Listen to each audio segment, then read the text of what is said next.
So far we've been talking about everything. See, we started from these quantities and then their units, et cetera, et cetera. So this is kind of, we finished kind of the first part of the chapter. So the first part is gonna be like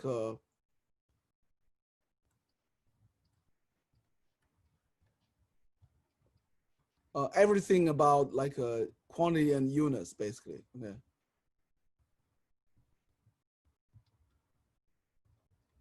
Now, do you guys feel okay about this part? Give me a thumb up. You feel like it's good. Okay. Okay, good. Okay. So let's do the second part then. Okay.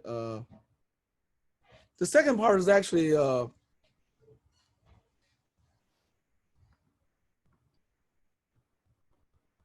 everything about numbers. Okay, number.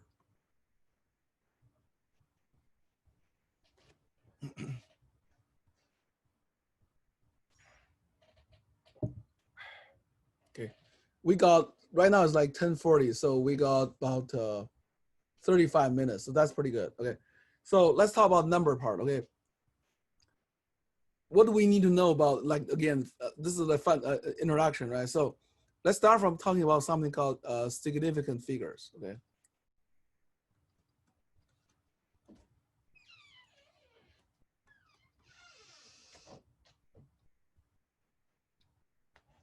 Now, how many of you already know this? If you know this, give me a thumb up. Yeah. Okay. Okay. Okay. I see some of you guys know this. Okay. Okay. Let me again kind of explain this. Okay. So, what is significant figure? Okay. So when you have a number, right? You have let's say mathematically is kind of simple definition. So, for example, let's say let's talk about a couple different cases. Okay. Say you have a number like this. How many sig figures we have? Or so you count from the left, starting from first non-zero digit. So this number you have like 1, 2, 3, 4. So this has 4 sig figure.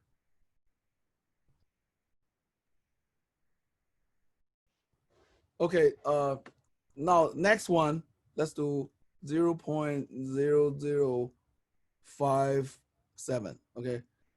Count from the left, but starting from the first non-zero sig figure, non-zero digit. So this doesn't count, doesn't count, doesn't count. Okay, 1, 2. So this one 2 sig figure. And finally, let's do another one, 0.0430. Okay. 0 on the left don't count, and then 1, 2, 3. So this one has 3 sig figure. Okay. Now, as you see here, the zeros on the right do count. Okay, the zeros on the left, like these two, do not count, but zeros on the right do count. Okay, it may sound a little bit weird because 0.043 and 0.0430 sounds like two identical numbers. What's the point of keeping a digit? I mean, keeping a zero here. It does not give you any different answer, but there's a reason for that. I'm going to explain that in a second. But for now, mathematically, it's all. Sorry. By definition, we should count as 0. Okay. Now let's do another number. Okay. 7,300. Okay. Now, how many sig figures do we have for this number? What do you guys think? Some of you say 2. 4. Okay. Well, this one is actually a little bit ambiguous. Okay. So if there's zeros on the right of decimal points, okay, it's very clear you need to count this one. Okay. But this is an integer number, right? Like well, should we count zeros on the right? We count this way 4 sig figures, but somebody else may feel like the reason they put zeros here is because they don't really know the exact numbers here. So that's kind of like estimate. So it's actually not really clear how many sig figures. At least it's ambiguous. Okay. Different people will have different definition for this one. So to avoid this ambiguity, we would write this number a little bit different. We would write like this with 7.3 times 10 to the third. Okay. Well, when we write a number like this, with decimal point and decimal places, then it becomes very similar to these numbers. And then from here, it's really clear how many C figures we have, right? For example, you write like this number has only 2 C figures, okay? And then if you write like that, okay, 7.30 times 10 to the third, this number would have 3 C figures, right? So let me put them here. Okay. So this is 3 C figure.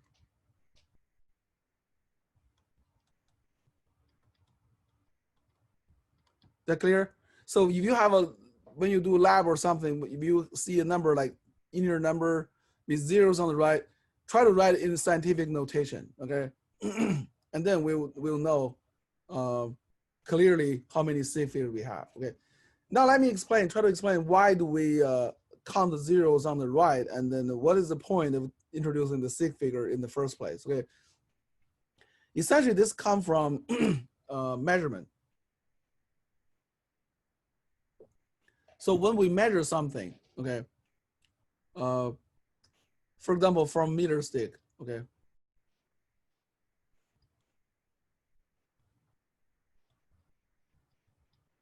let's say, suppose this is 31 centimeter and this is 32 centimeter.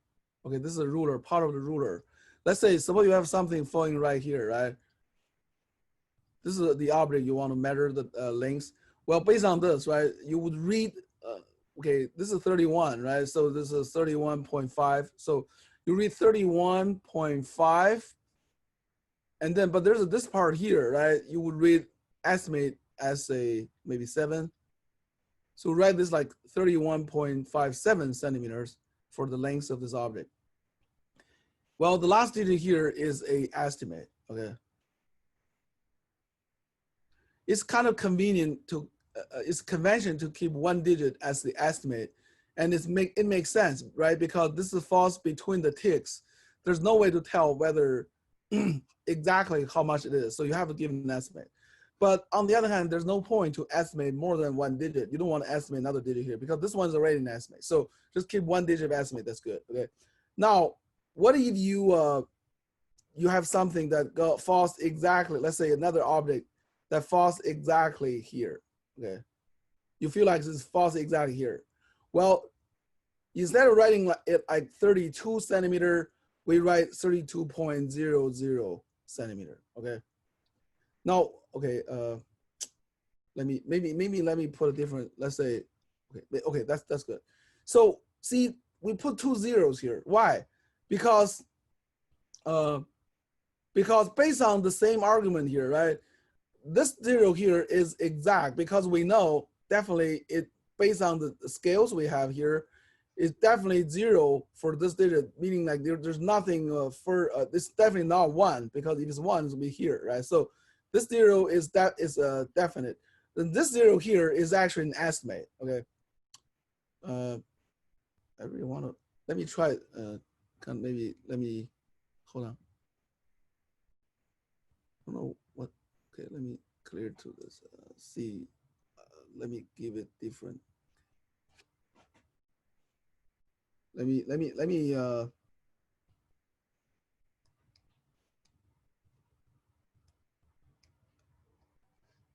try to okay. Maybe I'll delete this. Okay. So let me put a different answer, make it better argument. Okay. So let's say you have the object right here. Okay, not that, but this one here. Okay. Say this is the second object. Okay. Okay. So based on this, right, I would write 31.90. Okay, centimeter. Okay. Now this is better, a little bit easier to understand. So this 9 here is definite because you see this is exactly 9, right? So based on the scales, it is definitely 9 here. If you write 8 or I mean, other things, it'd be wrong, right? But this one is still going to be an estimate, okay? And it just happened that you feel like it is 0, right? Because you feel like it falls exactly on the tick. Although in practice, it may vary a tiny bit, but it feel like for your eyes, it should be 0. So you still write a 0 here to show that in this case, you estimate this digit to be 0. So see, that's why we keep the zeros on the right, okay? It is because when you measure something, we know the scales of this instrument, and then we always estimate 1 digit.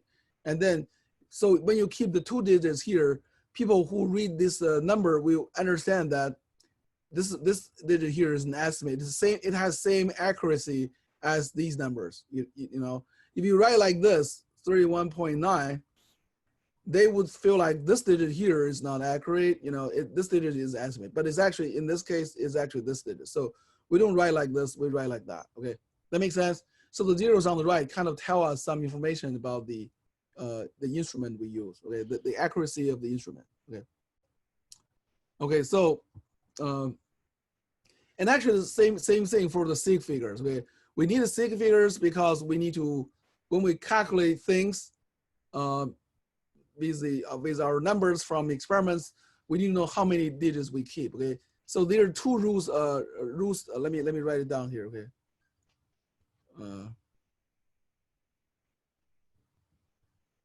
Rules for digits, rules of keeping digits, okay?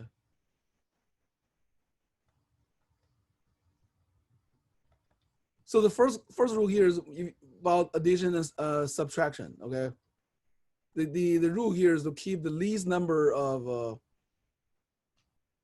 decimal places.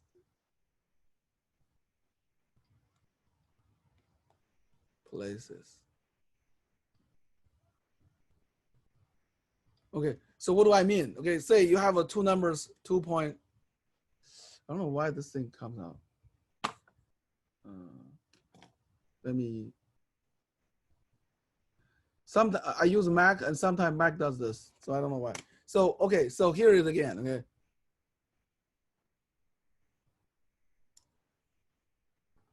.53, let's say, plus 1.4 centimeter, okay? Now, if you calculate this addition using a calculator, I mean, mathematically, you got 3.93, okay?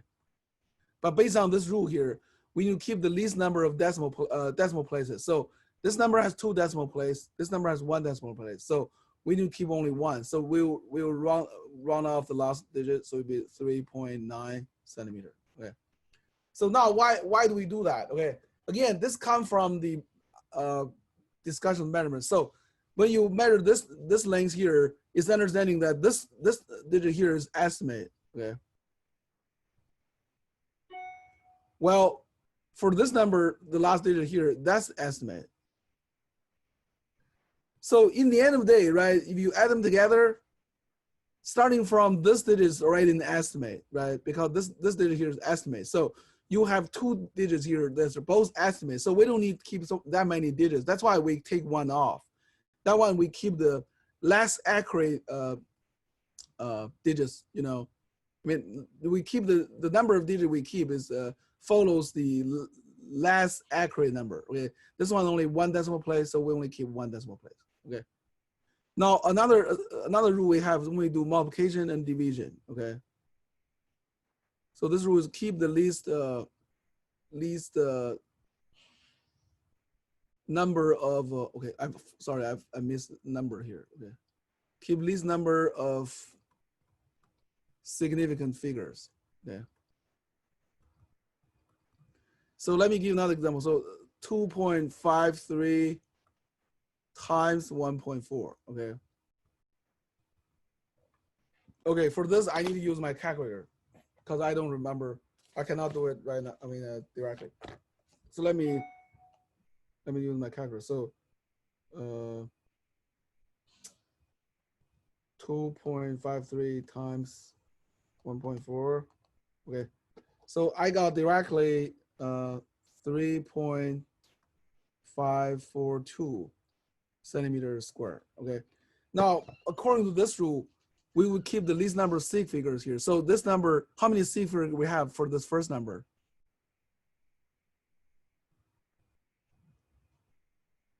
Anybody? 3, yeah. Yeah, Nathaniel, right? Yeah, you can just talk, you know, it's better. But yeah, and this one has only 2, right? So so 3 and 2, so we need to keep only 2 sig figures. So that means we should keep it like this, 3.5 centimeters squared.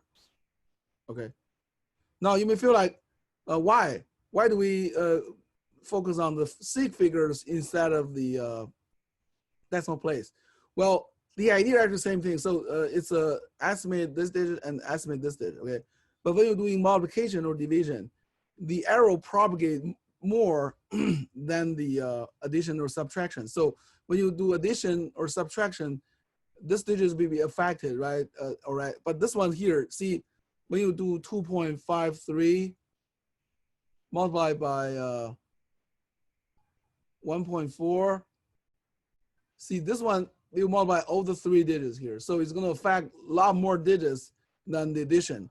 So in the end of the day, it turns out that if you keep the right number, I mean a small number, this number of sig figures, that's kind of make sure that the estimate is, this digit here is estimate, okay? Does that make sense to you guys? Well, you may feel like, wow, this is too much. Now I don't know how to do calculation because each time I have to follow these 2 rules and then keep the right number of sig figures or decimal places. It's gonna be like a mass, you know. Well, I would say this, okay? We don't need to be that picky on keeping the number of sig figures, you know, or decimal places. Normally, as a rule of thumb, your final answer, you can keep all the intermediate steps as many digits as you want, but for the final answer of a problem, just kind of make sure the final answer has the same sig figures as the numbers you're given in the problem, you know, or something like that, you know. The only thing I don't want to do is like if you say you do a calculation with 1 divided by 3, and then you enter it in the calculator, you got this 0.3333. So you write these many digits here, okay, for me as you answer. If I see this, I'm going to take your points off because this is totally meaningless, okay? To have a lot of digits here doesn't mean that you have a better answer because as we discussed here, right, most of the numbers we have come from measurement, and then in this measurement, you already have arrows and you have estimate here. So you don't want to keep a whole lot of digits in your answer, okay? As far as you don't do something like this. If you write like this, you know, that'll be good, you know. Does that make sense?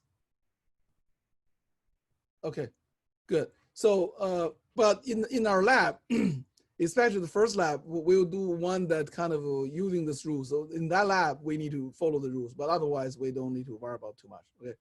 So let's do the, so that's about this kind of rules. And but starting from this, I want to kind of review a little bit of the math that required in this class. Math we need, okay, in this class, in this course.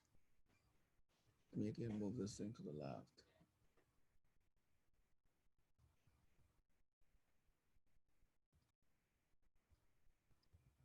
I just want to make sure kind of we're in the same page, you know, make sure that we understand everything. So what do we need here? First of all, we definitely need it's kind of like a review from your elementary school in some sense. So do you guys remember what we learned from your elementary school?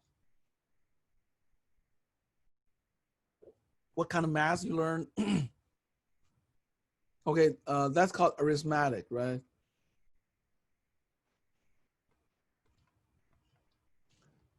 Essentially, we have this like addition, subtraction, multiplication, division, okay, with numbers.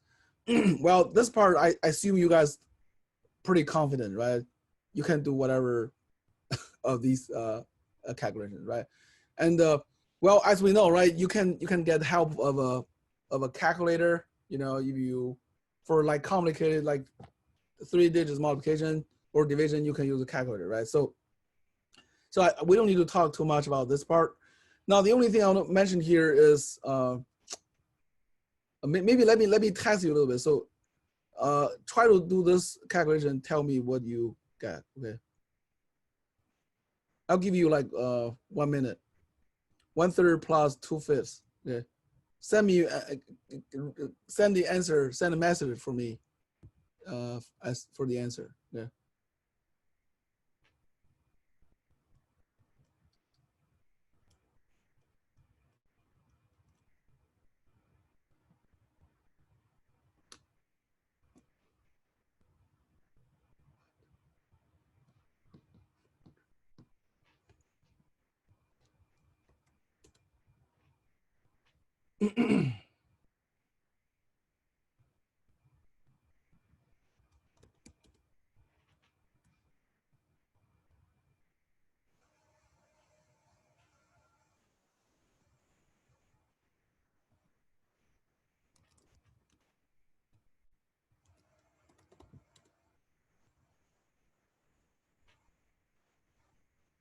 Yeah, slow down. Don't rush, you know.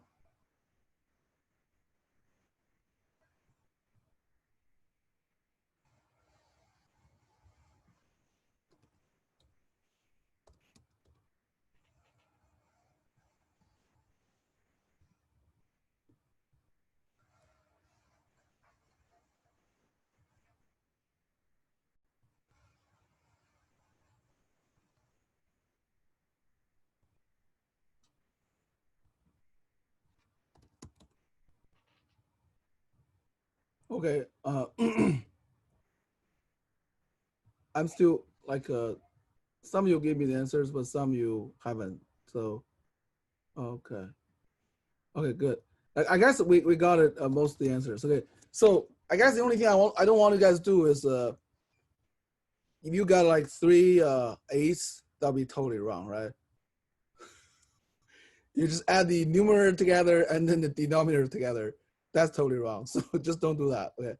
Well, you have to add the 2 fractions, you have to make sure they have the same numerators. So you have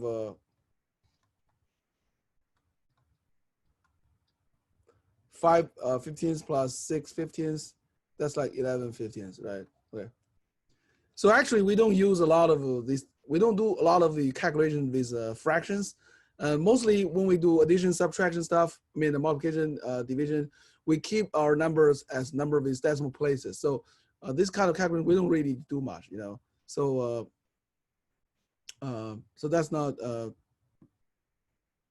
So the mostly you need to use your calculator. Okay. Let's see, where is it? Okay. Okay, guess that's bad. Okay, maybe I would just use the last page here. Okay. So now how do we do the calculator? Now I've seen people doing calculator using calculator, but still they don't get the right answer. So my suggestion is when you use a calculator, say you have a long expression here. Okay, let me put it up. Like say many terms, you know, I would just make up something. Yeah.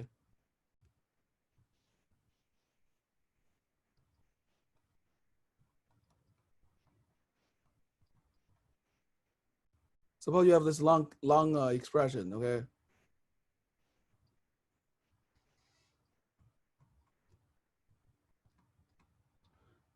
Okay, now try not to enter everything together like in one line on your calculator, okay? With parentheses and everything, because that's make it really complicated, okay? And it's very easy to make a mistake, you know, missing parentheses or something, you know. So what I suggest you do is like do it by steps, okay? So if I do this, I'll do it like this. I'll do this part first, okay? I mean, like I'll get this. Be like, this would be 11, like 12, right? Well, and then I'll do this part first, okay? 5.6 minus 1.2 times 4.9.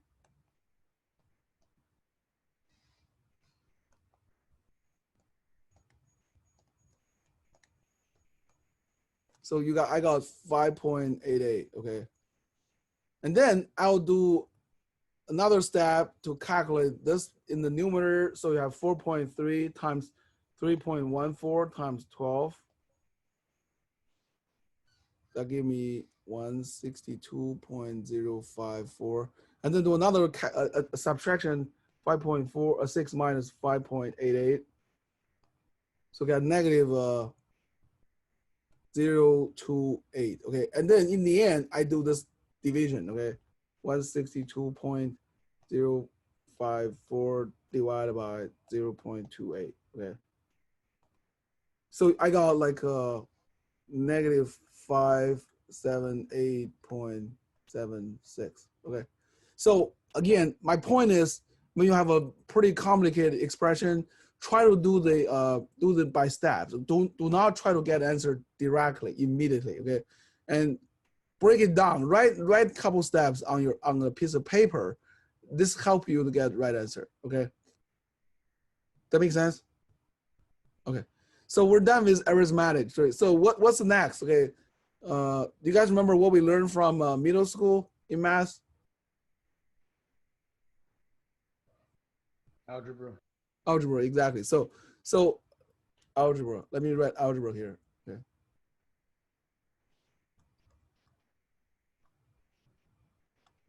So algebra is actually the main thing for this class. We use algebra a lot in this semester, and this course is actually algebra-based. So that's why college algebra is the main prerequisite for this class.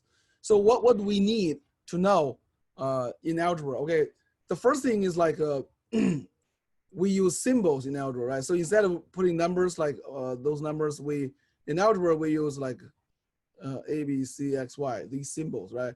We use letters, in the equation. And I know some of you are not very comfortable with doing this. You probably prefer to work with numbers, but there's a lot of advantage of working with symbols here. And that's why we use algebra. All the physics laws, as we will learn in this semester, they're given in formulas, algebraic formulas basically are these all kind of symbols. For example, you'll see something like this,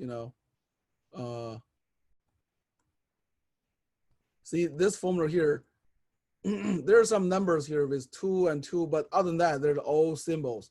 Each symbol here is a physical quantity, has a physical meaning. And then in solving a problem, you need to know which formula to use.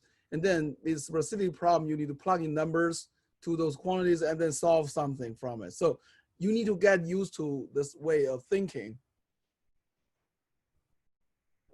Get used to like using symbols, to do things. Okay. And okay, so this is the first thing. Okay. Now the second thing is specifically, right? We need to know pretty much using algebra to solve equations. Okay, so let's start from solving one equation with one equation with one unknown.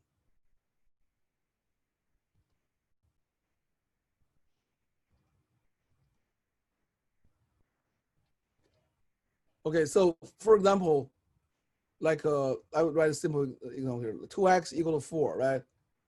Maybe 2x plus 3 equal to 4. Okay. Now we want to solve for x, right? So this is kind of example we need to know. And well, in this kind of settings, sometimes you may have like this, okay, ax plus b equals c, right? They're the same kind of equations, but if you treat a, b, c, and 2, 3 arbitrary numbers, and then both cases you try and solve this unknown x, right? So this is probably the most important thing you need to know in terms of using the algebra in this semester. Okay, so now what do we mean by solving an equation? Okay, if you really think about it, by solving, what we mean here is we're going to manipulate this equation such that in the end of the day, the unknown is on one side of the equation, everything else is on the other side. So in the end of the day, we will reach a status like this. Okay, so only x on one side of it, everything else on the other side. When we reach to that point, we feel like we solved the equation, So that's what do we mean by solving equation? Okay. Now, what do we do to solve the equation? Okay, there are a couple things we can do here. First of all is, I mean, again, you multiply, subtract, addition, subtraction, multiplication, and division, divide, add, subtract, multiply, or divide. Same thing on both sides. On both sides, okay. This does not change the equation, right? For example, if you subtract 3 on both sides of these equation, it does not change it, right? It still hold. The equation still hold because they're the same thing. So this is one thing you do, right? For example, in this case, you have 2x plus 3, and then you subtract 3 out of it, okay? Now you do the same on the right. So this gives you 2x plus 2x equal to 1, okay? And this step here, right, you have 2 here. How do we get rid of 2 here? We'll divide 2 on both sides, okay? Again, this is dividing same thing on both sides. So you reach x equals to 1/2. And this is the solution for this equation, right? That's because you put x on one side, everything else on the side, on the other side, okay? Again, this is something you're supposed to know already from your college algebra, but I kind of like just want to give you kind of like a review. Well, there's another way, there's another trick, okay? I'm running out of page here, so let me try to get a different page. I got a page, where do I got it? Okay, I got it here, that's fine. I'm gonna shuffle it later. So let me use this page here. So the second thing we need here is, so you can, this is called factorization. Sometimes you may have more than one terms on about the unknown. Let's say you have a 3x plus 2x minus 5x, right, equal to 10, for example, right? Now you want to solve this equation. What do, right? You need to factorize out this x here. So it'd be basically 3 plus, okay, I mean, that's not good. Let me put it 3. 3 plus 3 minus 5 x, factorize out this common factor, which is x in this case. Well, then this give you 3 plus 3 minus 5, this give you 1. So it's x equal to 10. So that's another thing you do, right? So either multiply, add, subtract, multiply, and divide, both same thing on both sides of the equation, or factorize, sometimes factorize the x or something, you know. But so these pretty much these two basic things will give you the answer, the solution for this equation. Okay. Do we have any questions? Okay. We have 5 minutes left. So let me give you a couple of exercises here. Let's do. Okay. I'll start from something simple. 2x minus 4x equals to 8. Okay. So for each of these equations, try to solve for x. Okay. 5x minus 2 divided by 3x equals to 4. Okay.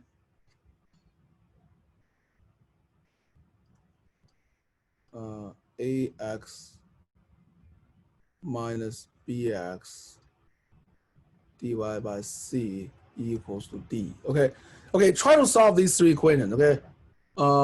And then send me your answers. Okay, through message. I'm gonna do it at the same time so we can compare our answers. Okay.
Okay, I got some response here.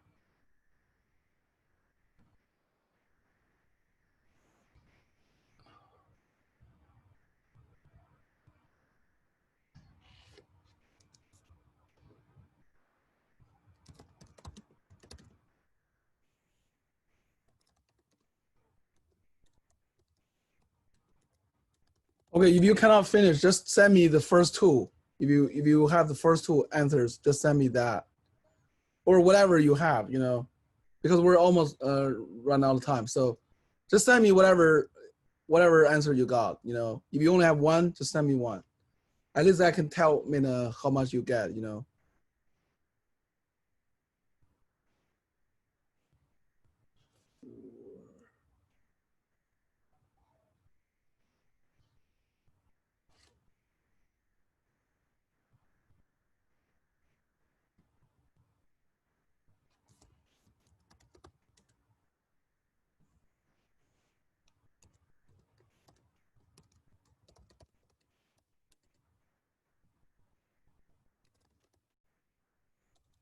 Okay, let me talk about this. Seems like it's a little bit.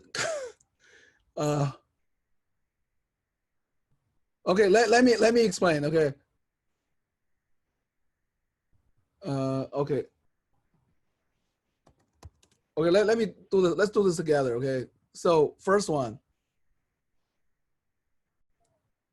Now, the first thing you need to do is like, because there are two terms with x, you need to factorize x out. So you have x, 2 minus 4x, okay, equals to 8. 2 minus 4 is negative 2, so minus 2x equal to 8, okay? Now, you need to divide negative 2 on both sides, right? So divide negative 2 on both sides. So this becomes x, this becomes negative 4. So the first answer, the first one is x equal to negative 4, okay? Now, second one here, this one's a little more complicated because you have x both in the numerator and the denominator, right? So what do we do? Now we have to first put the x out on top. So you multiply 3x on both sides. That will give you like 4 times 3x, okay? So when you're doing this, sometimes it's probably better to just put a dot here instead of cross, because the cross is kind of easy confused with this x. So you can put it here like this. But again, the dot here is maybe confused with the decimal place, so decimal point. So you need to be careful. So anyway, so you do this, you got 5x minus 2 equals to 12x. Okay. So you have x on both sides of it, right? So remember, you only want x on one side of it. So you could, what you could do, you could subtract 5x on both sides, okay? And then to get rid of x on the left. So you have minus 2 equals to 12x minus 5x, so it's give you 7x, okay? So minus 2 equal to 7x, so x equal to, and then you divide by 7 on both sides, okay? So x equal to minus 2 divided by 7, okay? Negative 2 sevens, okay, that's the answer. Now, third one, so you have something in the denominator, so you need to multiply on both sides. So you have ax minus bx equals to c times d, okay? That's you multiply c on both sides, okay? And then you can factorize x on the left, so you have a minus bx equal to cd, okay? In the last step, you want to get rid of a minus b on this side, right? So by dividing a minus b on both sides, so you have x equal to cd divided by a minus b, okay? Now things got complicated as you have more and more complicated equations, but in all of these cases, we're essentially using this two things we talk about. One is the factorization, the other one is this thing, right? Do same thing on both sides of the equation still hold, okay? So we just math it like this. The rules are normally simple, but you're just applying to different cases. Sometimes you just need to apply the rules like multi times, which make it a little bit complicated. But if you get used to it and practice more and more, it becomes like more natural. Like in the end of the day, it becomes your reflex. You don't need to really think about it. You can do it. You know. Well, you guys probably haven't get to that status of making it a reflex, but it only takes practice. So if you feel like you're kind of rusty on this part, I would suggest you to go back to your college algebra book and pull out the corresponding chapter. Try to do some practice, you know, on this solving this kind of equations. This part is not in the homework because the homework is coming from the book. The book didn't really have this part in there, so they didn't have any homework problem in there. But I would say for those of you who want to practice on this, go back to your college algebra book and practice. Okay, that makes sense. And again, as we do more and more problems in this class, it may help you to get things back as well. But again, it's a very important thing to know, to how to solve a unknown from an equation like this, from this algebra equation. Okay, so just practice at home. Yesterday we spent, we talk a lot, right? I think we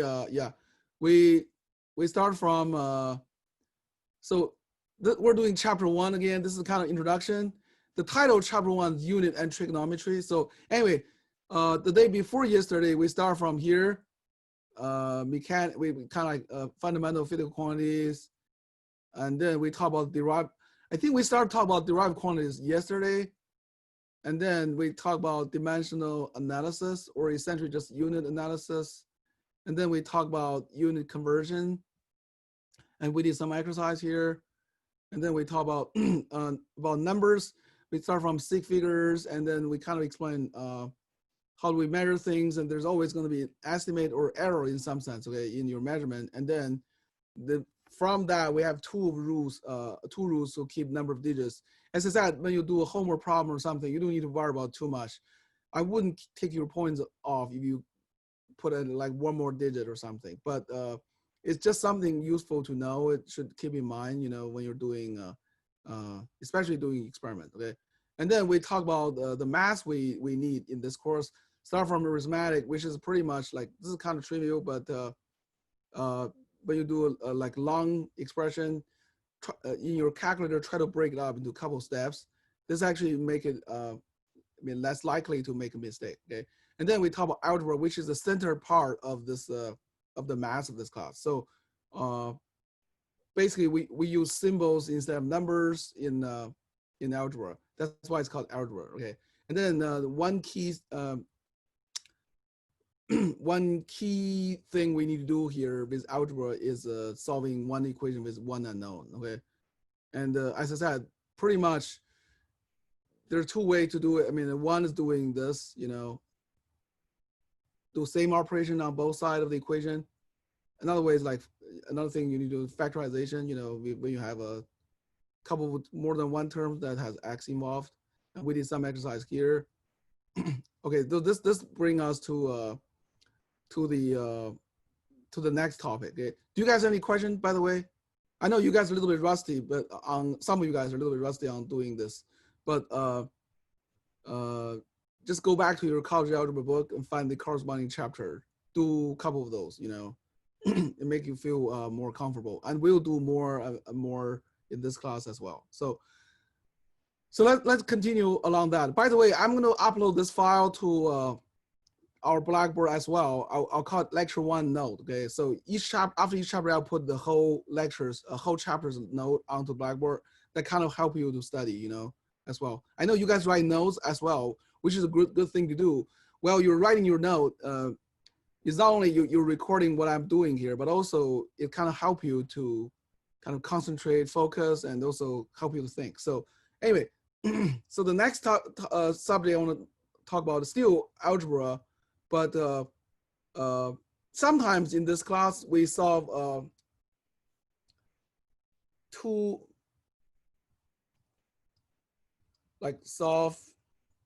equations with two unknowns. Okay.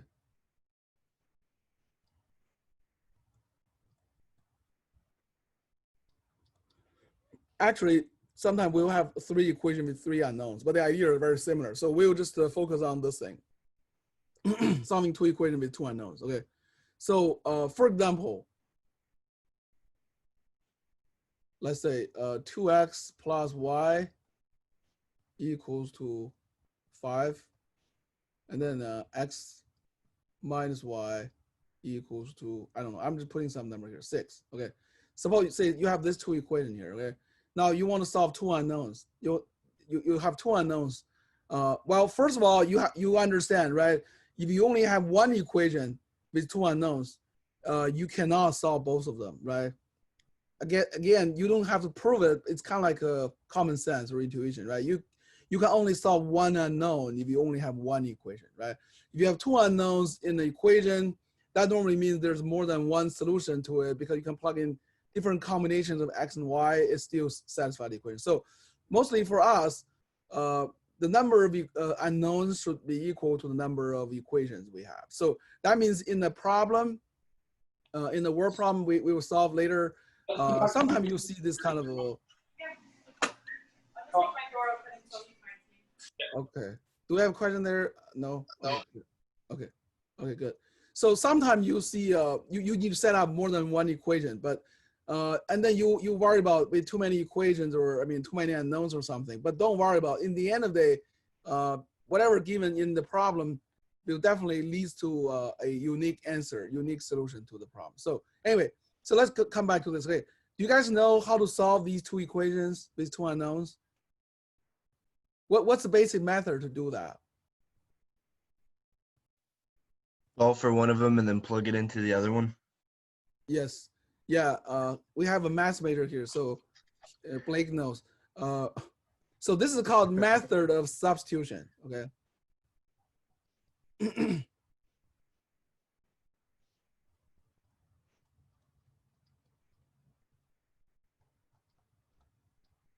So, which is exactly what Blake just described for us.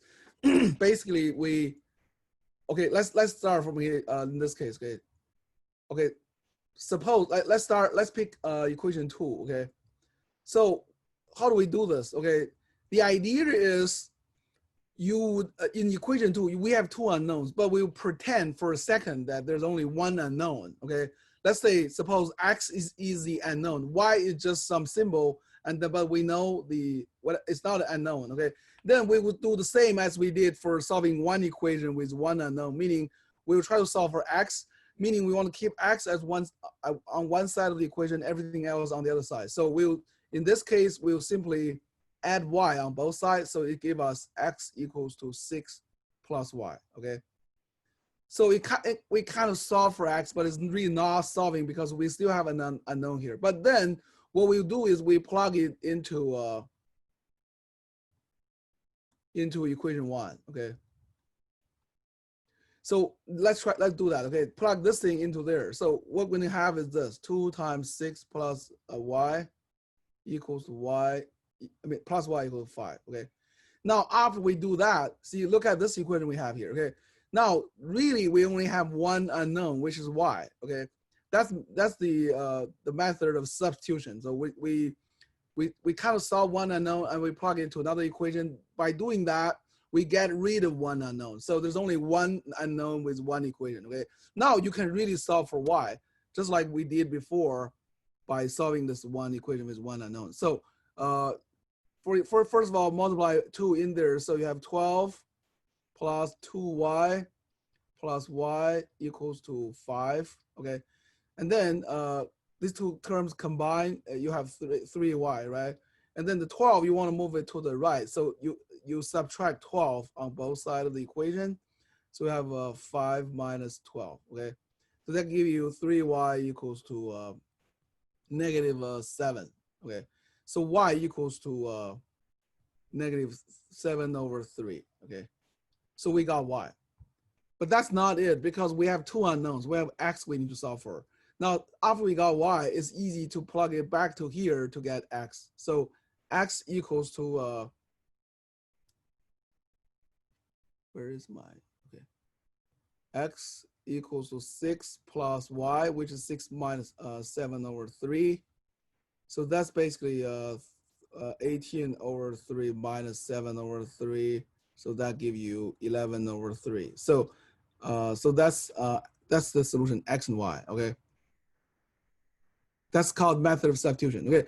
Now, what I forgot to mention yesterday is after you solve an equation, you can verify your solution easily, okay? By plugging those solutions back to the original equations, especially when things got a little more complicated, you run a couple more multi-steps to get your answers, then that's especially helpful. So let's try to do that, okay?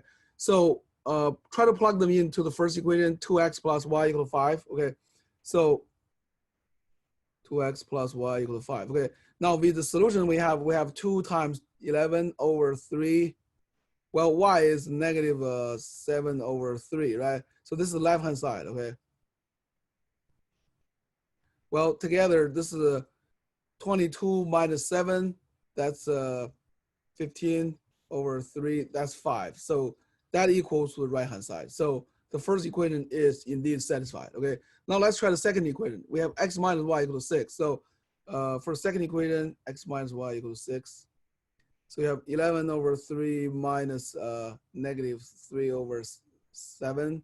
So that's 11 over 3 plus 7 over 3. That's 18 over 3. So that definitely is 6. Okay. So that equals to, okay, so the left-hand side equals to right-hand side. Okay. So we're good, you know. So they are the solutions. Okay. Now, I'm not saying you need to do this always. Sometimes you feel like this is so easy, you don't want to plug in, but actually it's a good way to check your solutions by plug them back. Okay. So sometimes there's another method of doing this. Solving these two equations. I don't know the official name for that. It's just basically called like adding them up, or so it works in some cases. It'd be like very convenient. Sometimes not that convenient. So let me again write down these two equations. Okay. Oh, we already have them here. So remember, these are two equations we have, 1 and 2, right? Now observing that we have a plus y here, we have minus y here. Okay. So to get rid of one unknown, it's actually convenient to, okay, method 2. This is method 2, okay? Method 2, you can just add these two equations together, okay? So how do we do that? Okay, when you add two equations together, you add the left-hand side together and right-hand side together. So if you add them together, on the left-hand side, we have 2x plus y minus y. So the y simply is cancel out. So what is left is 3x. Well, on the right-hand side, you have 11, okay? Now that gives you directly x equal to 11 over 3, okay? So that's how we solve for x. Now, after you got x, you can plug it back to one of these to get y. But for the purpose of demonstrating this method, we can do it a little bit different way. So let's say we start from these two equations. What we can do is we can get rid of x by multiply the second equation and subtract it from the first equation. So we can do this, okay? 2 times this, okay? So then we will have, this is 2x plus y equals to 5.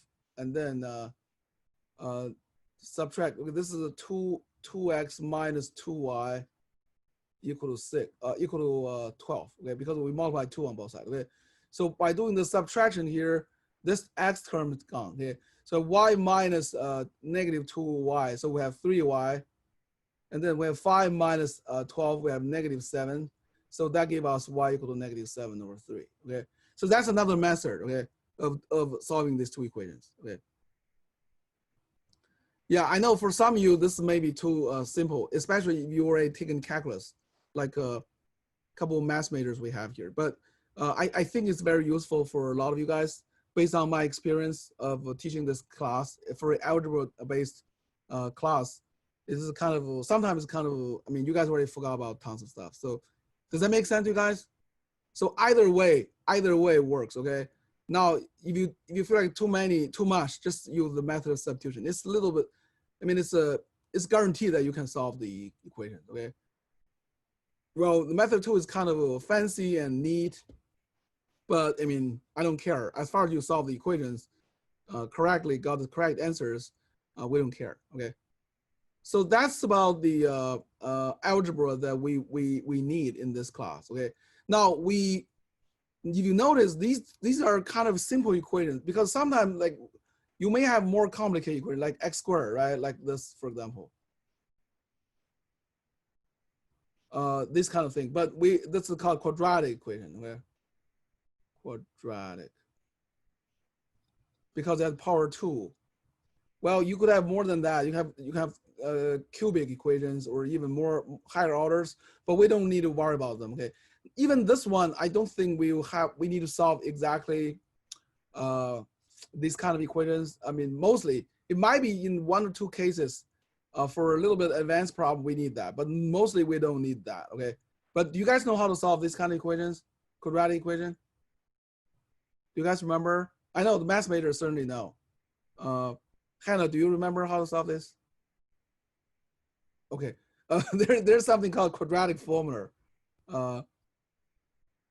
Well, that's not really a way to solve the equation. You just like remember a formula. But this formula coming from a way of solving equation. But I mean, we're not going to talk about that because I don't think we need that. Okay. Maybe we should do a exercise together for practicing the solving the 2 equations with 2 unknowns. Let me write them down here. Okay. Again, you're going to get bonus point by doing that. Okay. I'm going to put some symbols here to make it a little bit, I don't know, challenging or interesting. So, okay, no, is that good? Yes, I think so. Okay, yeah, try to solve these 2 equations, okay, with X and Y as 2 unknowns, okay? I'll give you a couple minutes and then send a message to me for your answer. Okay. Okay. Maybe let's talk about this together. Again, the point is not you don't have to get it right every time by doing the exercise. The point is you need to give it a try. You know, try it. Okay. Now it's kind of hard because I know math and physics sometimes can be hard, but the harder it is, the more effort we need to put into trying it. I mean, okay. Let me solve these together with you guys. The first thing, I mean, the easiest thing to do is actually by observing there's plus and minus for y.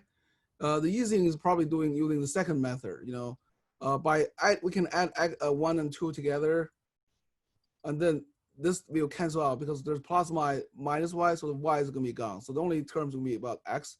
On the left we have a plus c x because there's only these 2 terms. Add them together is this. On the right hand side we have b plus b, so it's 2b.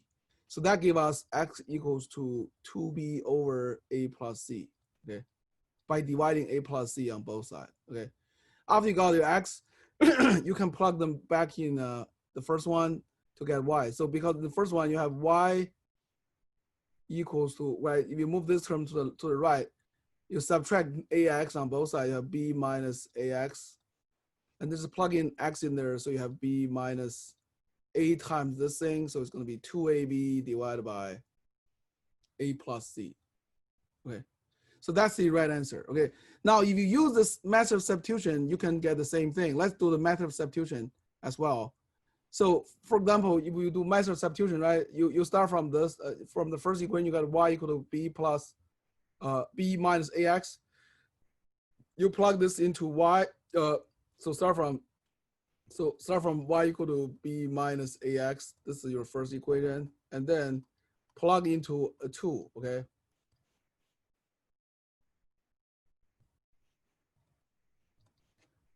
You get cx minus b plus ax equals to b, right? This is essentially minus b minus ax, right? So if you take out these 2 terms from the parentheses, this becomes minus, this becomes plus, okay? Now, this term, you want to move it to the right because this does not have x. So adding b on both sides, you have a cx plus ax equals to 2b. And then these terms you need to factorize out, right? So you factorize x out of it. So you have c plus ax equal to 2b.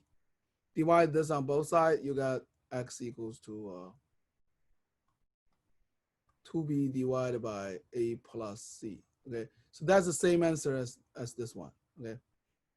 And then after that, you plug x into this one here, you got y. It's the same thing, okay? This is the same thing as this method here, okay? Does that make sense, you guys? Again, don't feel too bad if you feel like this is too complicated or something. It just, again, do math, it takes time, you know, takes if you do it again, eventually you're gonna become easy. Okay. It's just the same thing as you're doing, you're like practicing like swimming or riding a bicycle or roller skating or whatever, you know, like a sport, you know, you need to, it's a skill. You need to put effort in it. You need to practice. Okay, practice, then you get it. Okay. Okay, do we have any questions? Okay, good.